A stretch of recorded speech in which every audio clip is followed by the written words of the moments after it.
বাবা একজন সবজি বিক্রেতা, যেখানে নুন আনতে পান্তা ফুরায় এমন একটি অতি সামান্য পরিবারের ছেলে মালদা চাঁচলের এজাজউদ্দিন আজ অনূর্ধ্ব-19 বাংলা দল তথা পূর্ব রেলওয়ের ক্রিকেট দলে সুযোগ করে নিল। জানা গিয়েছে, এজাজউদ্দিন বর্তমানে চাঁচল সিদ্ধেশ্বরী ইনস্টিটিউশনের দ্বাদশ শ্রেণীতে পাঠরত। বাড়ি চাঁচলের নজরুল পল্লী এলাকায়। বাড়িতে মহেন্দ্র সিং ধোনির ক্রিকেট দেখে বড় হওয়া ছেলেটি আজ পূর্ব রেলওয়ের ক্রিকেট দলের এক উদীয়মান ক্রিকেটার। শুনে নেব কি বলছেন এজাজউদ্দিন।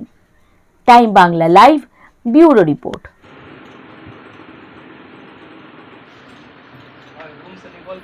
আমি তো সুযোগ অনেক জায়গায় পেয়েছি, এবার বেঙ্গলে এবার প্রথমবার পেয়েছি আন্ডার-19-এ 42 জনের মধ্যে। এখন 42 জনের মধ্যে থেকে কিছুদিন আজকে আসলাম ট্রায়াল দিয়ে, কালকে রাতে দেখলাম আমি 24 জনের মধ্যে 21 নম্বরে আমার নাম আছে। তো কাল থেকে আমাদের ফের প্র্যাকটিস চালু হচ্ছে। আর ইস্টার্ন রেলে ফার্স্ট ডিভিশনে এবার চান্স পেয়েছি। কিছুদিন পর যাবো সাইন করতে, অক্টোবর মাসে সাইন করতে আমরা যাবো। অনূর্ধ্ব-19? হ্যাঁ, 7 বছর। কোথার থেকে, মানে কোথায় তুমি কোচিং নিতে? এখানে চাঁচল স্টেডিয়ামে রাজেশ স্যারের কাছে। খুব ভালো লাগছে, চেষ্টা করবো আরও ভালো খেলার, সামনের দিনে যে আরও ভালো মতন খেলার, ভালো জায়গায় পৌঁছাবার, আরও ভালো মতন প্র্যাকটিস করে যাবার। তো সব থেকে বলবো বাবা মা, তারপরে আমাদের স্যার কোচ খুবই ভালো, আমাকে অনেক বুঝাইছে। আমি অনেক জায়গায় ভুলও করেছি, অনেক জায়গায় বারবার করে বুঝাইছে আমাকে। আর যদি আজকে কারোর জন্য ভালো জায়গায় যাই তো সত্যি রাজেশ স্যারের জন্য, আমার স্যারের জন্য অনেক করেছে। আর পাড়ার লোকও আমার অনেক হেল্প করেছে, বাবা মাও করেছে।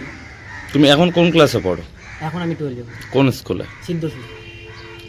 তো আমার জন্য আমাদের ক্যাম্পের ছেলে অনেকটা খুশি, আর ক্যাম্পের ছেলে থেকে স্যার আরও খুশি, আর স্যার আরও চাইছে যে আরও ভালো জায়গায় পৌঁছুক, 24 জন থেকে 15 জনের মধ্যে নামটা আসুক। অনলাইনে যে ব্যস্ত হয়েছে ওকে এটাই বলবো যে একটু অনলাইন থেকে বার হয়ে একটু মাঠে আসো, সবাই খেলাধুলাতে একটু করো, ফোকাস দাও। আর চাঁচল স্টেডিয়ামটাকে আরও ভালো মতন খেলাধুলার জন্য বানাও। আমাকে খুব ভালো লাগছে। আমি চাইছি আমার ছেলে আরও ভালো হোক, ভালো জায়গায় পৌঁছাক। বহু কষ্ট করে ওকে আগিয়েছি, অনেক কষ্ট করেছি। তাছাড়া আমাদেরকে রাজেশ স্যার খুব হেল্প করেছেন, ওনার আমি খুব গুণ গাইবো যে আমার খুব হেল্প করেছেন, সব বিপদে আমার দাঁড়িয়েছে। তো ছেলে আজকে রেলের দলে চান্স পেয়ে গেল, মানে কতটা খুশি মা হিসাবে আজকে? আমার মনে অনেক খুশি। তো ছোট থেকে খেলছিল, ছোট ছোট বাচ্চাদের সঙ্গে খেলতো, ওর দাদা নিয়ে যেত, খেলাতো। তারপরে ওকে নিজে স্যার খেলাধুলা দেখেই করেছে। বলছিলাম যে আমার ছেলে এই জায়গাটাতে পৌঁছাক, আমার মনে খুব আনন্দ হবে এবং আমাদের পাড়ারও নাম হবে। আর আমি পয়সা দেখিনি, আমার ছেলেকে আমি যে হারে পেরেছি আমি খরচা করে গেছি, আর নিয়ে যাচ্ছি আমি খুব উঁচুতে। অনেক খুশি হচ্ছে এই ছেলে আবার এমন জায়গায় পৌঁছালো, তার ধন্যবাদ হচ্ছে রাজেশ স্যার। ছোট থেকে কতটা কষ্ট করে ছেলেকে আজকে মানুষ করেছে? খুব কষ্ট করেছে, ছেলে ভালো হোক। খুব একটা ভালো না, আমি সবজি মার্কেটে কাজ করি, ছেলে আবার মুদিখানা দোকানে কাজ করে। এখন উপরবেলার ইচ্ছা, আমরা তো আর বলতে পারবো না। এজাজউদ্দিন এবছর ও আমার স্টুডেন্ট, খুব গরিব ঘরের ছেলে এজাজউদ্দিন। এবছর ও ডিস্ট্রিক্ট খেলাগুলোতে আর সেই আন্ডার-18 যে টুর্নামেন্টটা হয় ও গিয়ার স্পোর্টিংয়ে হয়ে খেলছিল। ও দারুণ পারফর্ম করে, মানে সারা বছর ধরে প্রচুর উইকেট পেয়েছে ও, এবং তার ফলে ওর পারফরমেন্সের ভিত্তি করে আজকে ও অনূর্ধ্ব-19 বাংলা সম্ভাব্য দলে ডাকও পেয়েছে। 24 জনের মধ্যে আছে, এখনও কলকাতাতে প্র্যাকটিসেই আছে। আর ইস্টার্ন রেলওয়ে থেকে ওকে সিগনেচারও করতে বলা হয়েছে। এবছর ফার্স্ট ডিভিশনে বছরই সাইন করে দেবে।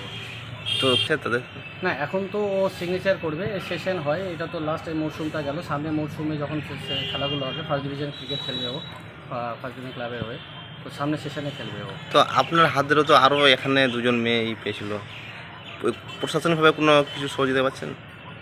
না, আমাদের এখানে মহকুমার শাসক স্যাররা যা রয়েছেন সবসময় পাশে থাকেন, ওনাদের প্রচুর সহযোগিতা পেয়েছি, বিডিও স্যারের সহযোগিতা পেয়েছি, স্থানীয় প্রশাসনের সহযোগিতা পেয়েছি, এটা অস্বীকার করবো না। আর কিছু স্থানীয় মানুষ আছেন এবং আমার তো পরিবার, মানে সকলে আমার আশেপাশে যারা রয়েছেন নিঃস্বার্থভাবে আমাকে সহযোগিতা করে গেছে, নাহলে আজকে এই সাফল্য আসতো না। বাবা মার আশীর্বাদ তো অবশ্যই আছে, নাহলে পরপর 3 বছর একটা চাঁচলের মতো জায়গা থেকে 3 জন বাংলা দলের ডাক পাওয়া, সত্যি মানে আশীর্বাদ তো অবশ্যই রয়েছে, সকলে ভালোবাসা তো অবশ্যই রয়েছে। এই কারণে 21 সালে রাসমণি দাস, 22 সালে রাসমণি দাস, প্রেয়সী পান্ডে 2 জনে বাংলা দলে, আর 23-এ এজাজুদ্দিনের ডাক পাওয়া। এবার দুটি মেয়ে বেঙ্গল প্রো টি20 লিগও খেলে জাস্ট ফিরলো গতকালকেই।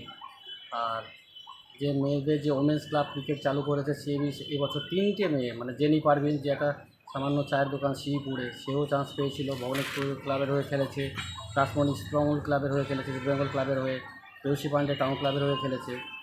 তো অবশ্যই এটা খুব আনন্দের এবং ভালো লাগছে যে আমার চাচুর মতো জায়গা থেকে ছেলেমেয়েরা উঠে আসছে, যে এখান থেকে ভালো জায়গায় সুযোগ পাচ্ছে এবং নিজের প্রচেষ্টা আর পরিশ্রম যদি নিষ্ঠাভাবে করা যায় তো চাচুর মতো জায়গা থেকেও যে যাওয়া যায়, এসব থেকে বড় দৃষ্টান্ত হচ্ছে আমার মেয়েরা ছেলেরা। এটা আমাদের কাছে জেলাবাসী হিসাবে, মালদা জেলাবাসী হিসাবে এবং চাঁচলবাসী হিসাবে এবং রাজেশ স্যারেরকে আমরা প্রথমে কৃতজ্ঞ জানাই যে আমাদের একটা ছোট্ট পাড়া থেকে এত বড় জায়গায় খেলার সুযোগ পেয়েছে। এটা আমাদের কাছে গর্বের বিষয়। খুব অতি দারিদ্র পরিবারের মধ্যে থেকে উঠে আসা ছেলে, তারপর ছোটোবেলা থেকে দেখি যে খুব ব্যাট বল নিয়ে দৌড়াদৌড়ি করতো। আমরাও দেখতাম, আমরাও বলতাম যে মানে অনেকেই ভাবনা যে কী এ কোথায় পৌঁছাবে, কিন্তু এত জায়গায়, এত বড় জায়গায় রেলওয়েতে চান্স পাবে আমাদের চাঁচলে এটা প্রথম নজিরবিহীন ঘটনা। এই আমরা এইটুকুই চাইবো যে একে আমরা অভিনন্দন জানাই আমাদের পাড়ার প্রতিবেশী হিসাবে এবং পাড়ার পক্ষ থেকে।